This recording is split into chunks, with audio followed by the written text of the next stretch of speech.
Sol tarafı soracağım.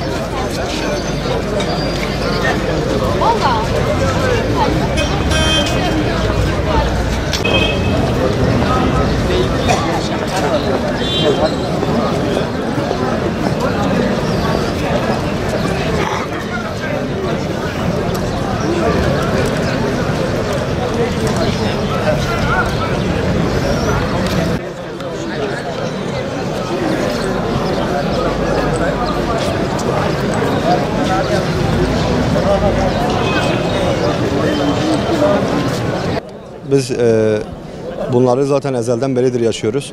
Müslümanlık üzerinde zaten Hristiyanların olsun, Yahudilerin olsun oyunları bitmiyor. Biz kendi dinimize olabildiğimizce sahip çıkmalıyız.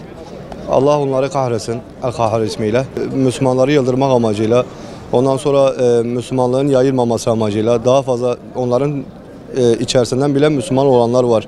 Dinimizi tanıyıp, dinimizi bilip, Kur'an-ı Kerim'i okuyup onların içerisinden bile Müslüman olanlar var.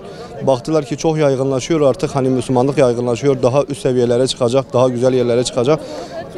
Onlar da bu olaylarla artık yıldırma politikası uyguluyorlar bence, bana sorarsanız. Namazı kendi evimizde herkes kendisi kılabilir.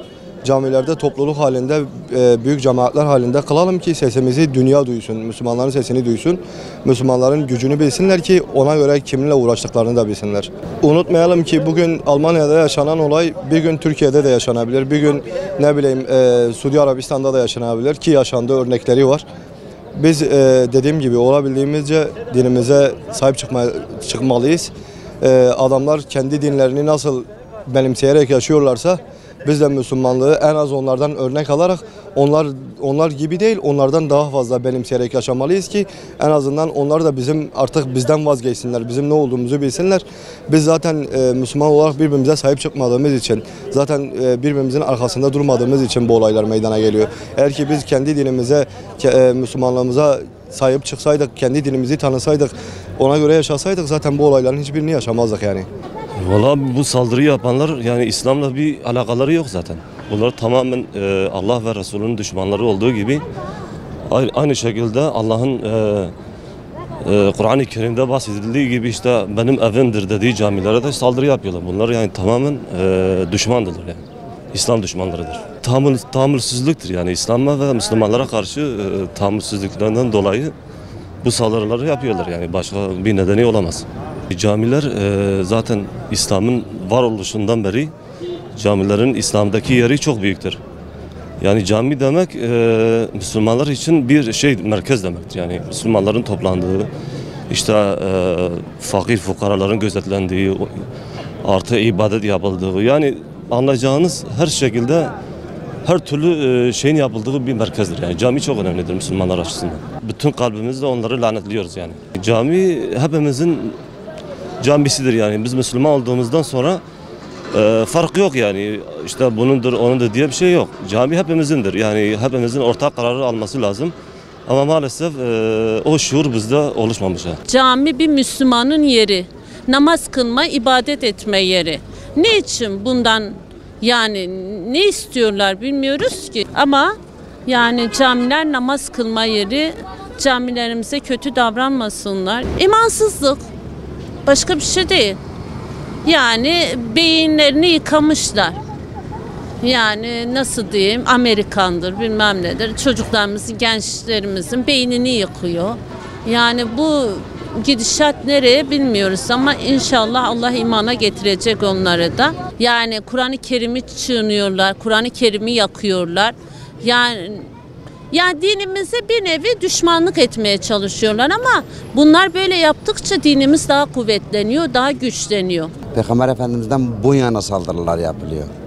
Ama bunu bizzat biz kendimiz olarak yani Müslüman olarak eğer bir kelepçe olursa, bir olursa bunları önleyebiliriz diye düşünüyorum. Ama bu benim görüşüm. Bakıyorsun İslam aleminde Türkiye'de kiliseler var. Herkes her bir dine saygı gösteriyoruz.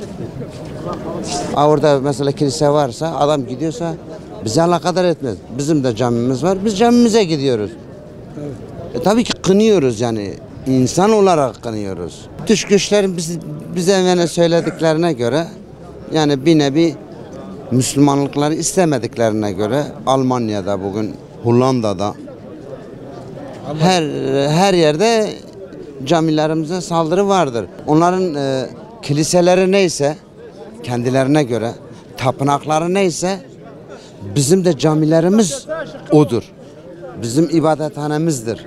Bizim Allah'a ile iletişime geçtiğimiz yerdir. Gerçi her yerde Allahu Teala'ya iletişim geçiliyor ama orası bizim kutsal yerlerimizdir. Onun için orayı korumamız gerekiyor diye düşünüyorum. Vallahi eğer hep böyle kabuğumuza çekilirsek gelirler bizim kabuğumuzu kırarlar. Kabuğumuzdan kalmamamız lazım. Sesimizi çıkarmamız lazım. Birlik olalım.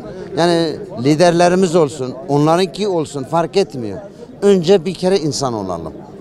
Herkesin değerlerine saygı gösterelim diye düşünüyorum. Kınıyoruz, biz bunu yapmamaları lazım. Ondan sonra çok ayıptır, çok iyi bir şey değil yani. Biz buna karşıyız. Yani birlik, beraberlik zamanıdır. Onu bilmem. İslam aleminin üzerinde bir oyun oynanıyor. Yani artık yani birlik, beraberlik zamanıdır. Büyük bir oyun oynuyor ama biz cahiliz, okumamışız, biz bilmiyoruz. Büyük bir oyun oynuyor yani bu İslam aleminin üzerinde oyun oynanıyor. Zaten hep İslam devletinde ölen, mesela çeken çile, hep çile biz çekiyoruz. Her ölen biz oluyoruz. Ama bunu artık uyanmamız lazım.